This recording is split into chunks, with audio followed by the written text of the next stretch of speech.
Gojek merupakan perusahaan moda transportasi berbasis digital yang berdiri pada 13 Oktober 2010. Perusahaan Gojek didirikan oleh Nadiem Makarim yang mulanya bekerja sebagai manajer editor Zalora Indonesia dan Chief Innovation Officer Kartuku. Nadiem Makarim merasa kesulitan menghadapi kemacetan kota Jakarta. Dari situ, Nadiem berusaha untuk mencari solusi, yaitu mencari moda transportasi darat yang bisa menembus padatnya jalanan kota Jakarta. Berdasarkan pengalaman pribadinya menggunakan ojek tradisional, akhirnya Nadiem mendapat titik terang, yaitu membuat ojek tradisional menjadi berbasis online.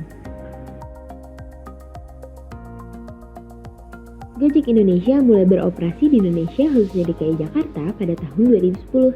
Pada awal mula Gojek beroperasi di Indonesia terdapat berbagai reaksi, baik yang pro maupun kontra dari masyarakat.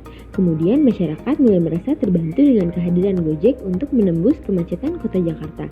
Antusiasme dan kepercayaan masyarakat sampai sekarang terbukti dengan 50 juta kali unduhan baik di Google App Store maupun Apple App Store.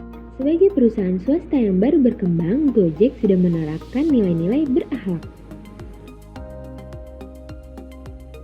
Yang pertama, berorientasi pelayanan. Gojek memberikan pelayanan primanya kepada customer melihat dari segi aspek kenyamanan, kepercayaan, bahkan kepentingan customer itu sendiri. Para mitra Gojek menjalankan pelayanannya sesuai dengan kode etik yang ada.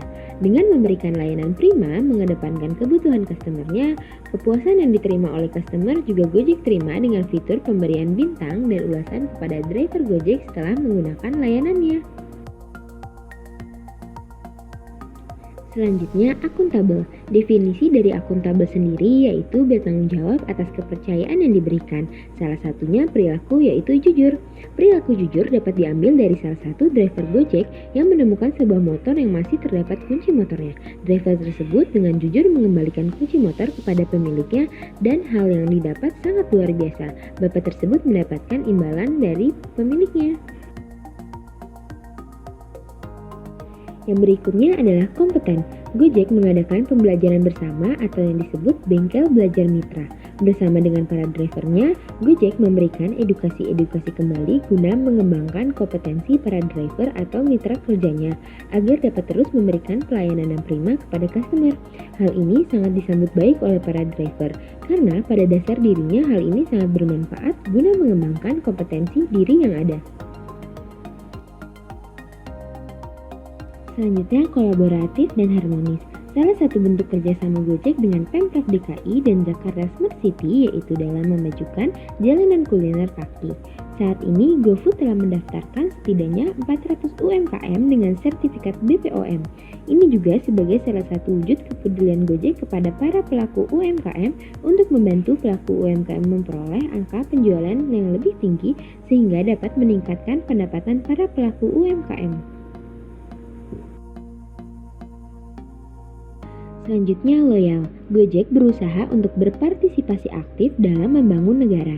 Seperti pada kondisi COVID-19 berada di tengah-tengah masyarakat, Gojek bekerja sama dengan instansi pemerintah maupun swasta lain untuk membangun rumah oksigen gotong royong sebagai salah satu fasilitas yang diberikan Gojek untuk negara untuk digunakan sebagai tempat isolasi mandiri.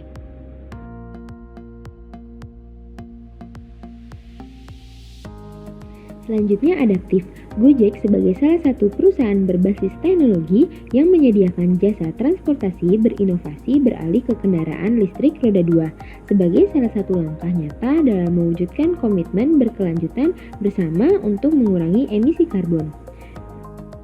Seperti yang diketahui, Gojek merupakan salah satu layanan transportasi di bidang startup yang cukup terkenal dan digemari oleh sebagian besar masyarakat di Indonesia.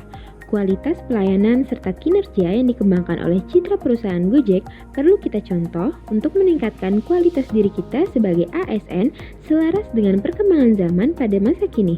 Karena dalam Gojek banyak upaya yang sesuai dengan nilai-nilai berakhlak.